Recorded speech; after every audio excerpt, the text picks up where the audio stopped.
A 2021 BMW M3 owner spent $8,400 on engine mods without understanding one critical spec, his compression ratio. 3 weeks later, catastrophic detonation destroyed pistons 2 and 4 at a track day, totaling the engine. SAE International data shows 73% of aftermarket engine modifications either produce zero measurable gains or actively reduce reliability. Today, I'm revealing 7 mods with verified dyno results and 4 that mechanics see destroy engines weekly. Number 1 on the bad list caused $6,300 in turbocharger damage in under 200 miles. Let's separate science from marketing. Mod number 7, high flow air filter. Worth it. Here's what actually happens when you upgrade your air filter. Your mass airflow sensor reads cleaner data, your ECU calculates more accurate fuel trim, and your engine responds with measurably better volumetric efficiency.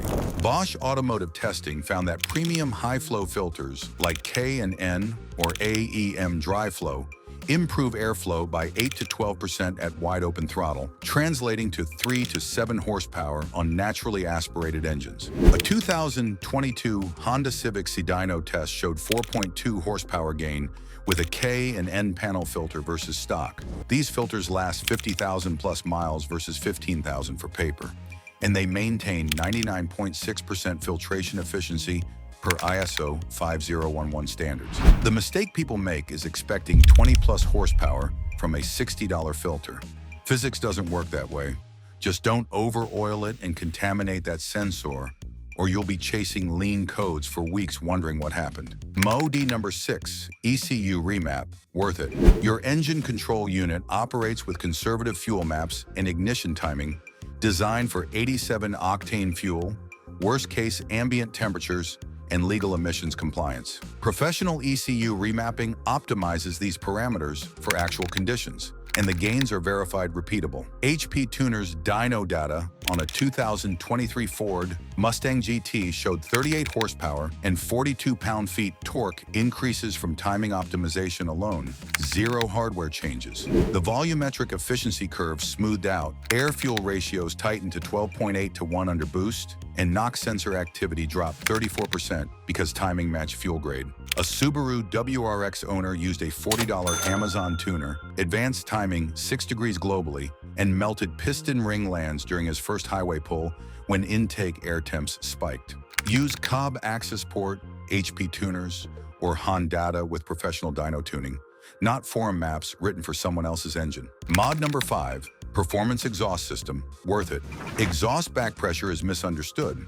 You don't want 0, you want optimized scavenging velocity that pulls exhaust gases out while maintaining low-end torque. A proper performance exhaust uses mandrel bent tubing and calculated primary pipe diameter matched to engine displacement and RPM range. MagnaFlow engineering data shows that their CAT back system on a Chevrolet Camaro SS reduced back pressure from 18 psi to 9 psi at 6,000 RPM, yielding 22 horsepower gain with proper ECU tuning. The sound level measured 92 decibels at idle, legal in all 50 states versus 105 plus decibels for straight pipe setups. A Honda S2000 owner installed 3.5-inch piping, massive overkill for 2.2-liter displacement, and lost 18 pound-feet torque below 4,000 RPM, while gaining 6 horsepower at redline. Match pipe diameter to engine displacement using the formula.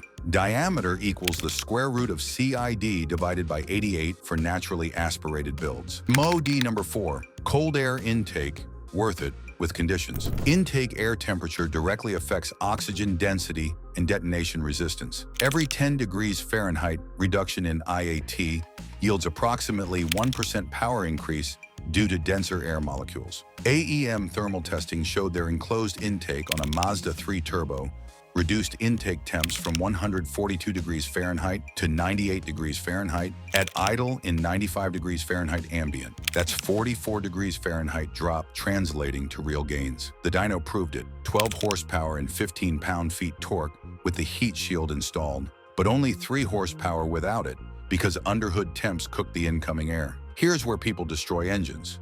Relocating the MAF sensor changes its airflow reading calibration. A Nissan 370Z owner moved his MAF 6 inches downstream in his intake pipe, and the ECU calculated 8% richer fuel delivery because airflow velocity changed, check engine light, fouled spark plugs, and catalytic converter damage followed within 2,000 miles. If you relocate sensors, you must retune fuel trims to compensate. MOD number 3, lightweight pulley kit, worth it, carefully.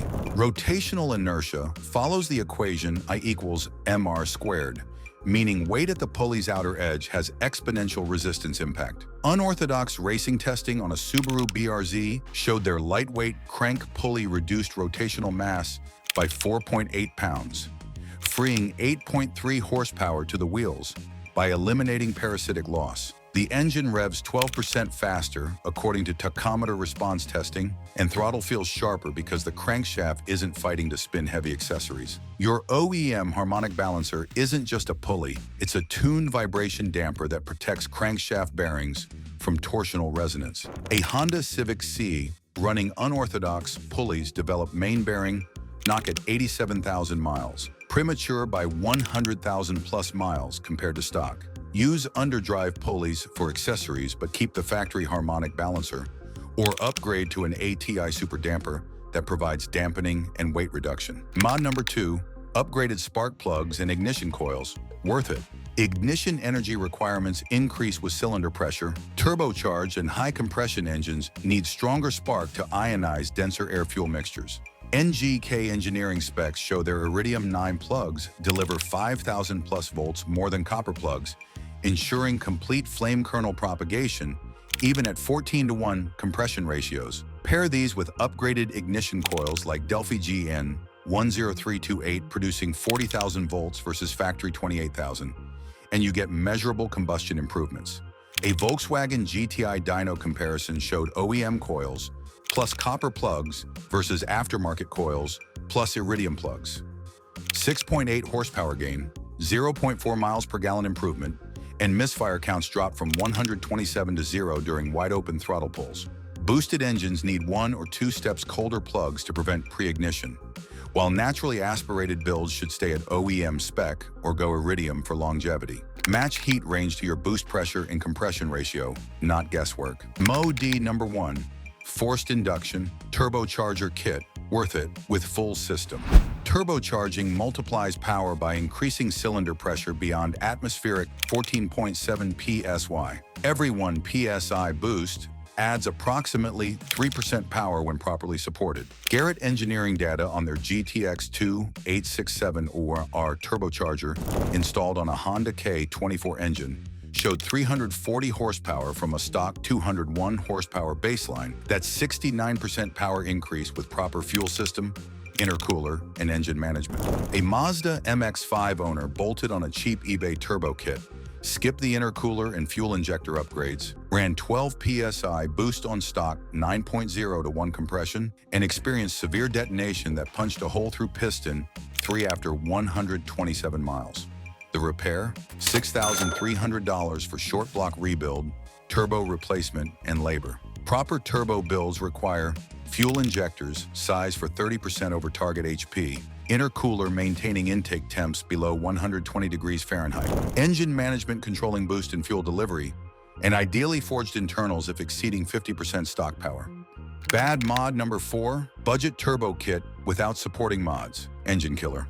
Installing a turbocharger without upgrading fuel delivery creates a lethal lean condition where air-fuel ratios spike above 16 to 1 under boost, causing exhaust gas temperatures to exceed 1,600 degrees Fahrenheit in detonation to destroy piston ring lands. Insurance industry data from Hagerty shows 43% of turbocharged engine failures stem from inadequate fuel system upgrades during installation. A documented 2020 Subaru WRX case, owner installed $800 eBay turbo kit, didn't upgrade from stock 440 cubic centimeter injectors, ran 15 psi boost, and wideband O2 sensor logged 17.3 to 1 AFR during full throttle. Detonation melted piston 2 and 4, cracked the cylinder head, and destroyed the turbocharger from ingesting metal debris. Total damage, $8,200. Minimum requirements for safe turbo installation: fuel injectors flowing 30% above target horsepower, high-pressure fuel pump supporting injector flow,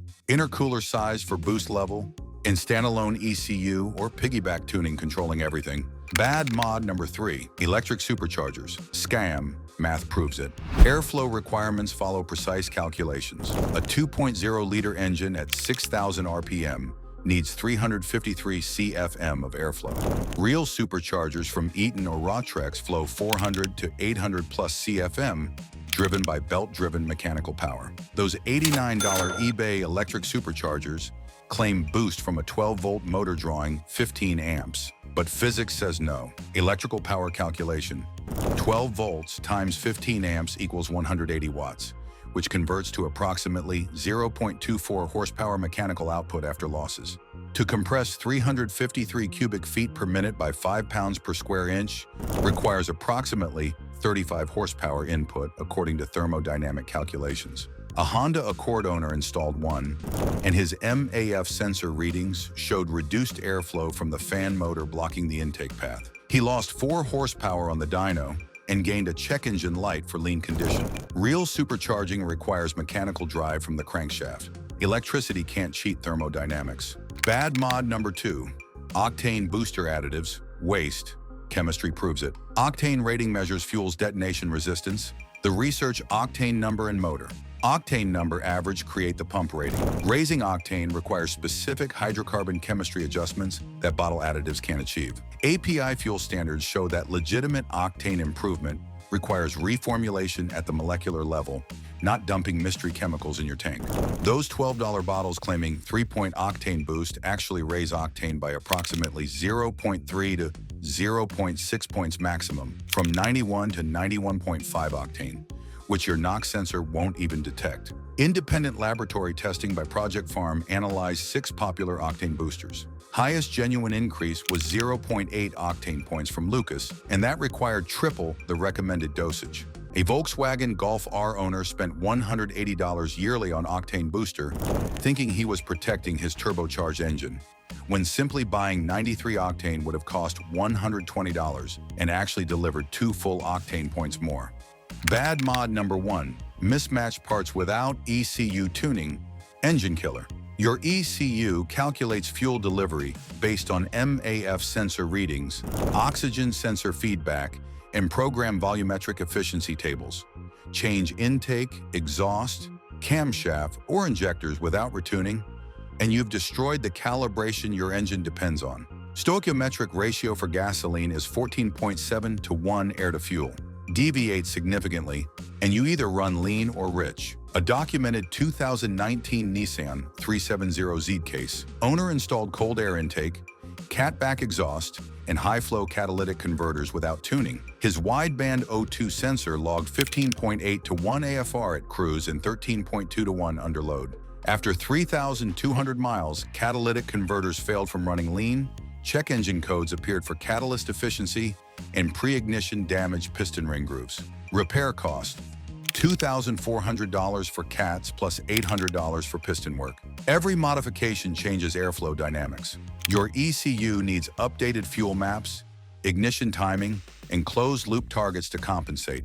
Drop your car's make, model, and plan mods below, and I'll tell you which supporting upgrades you're missing. Hit like if this saved you from a $6,000 mistake, and share it with someone planning their first turbo build. Subscribe, because next week I'm exposing 9 illegal mods that actually work but might cost you legally. That's not modification hype. That's automotive engineering.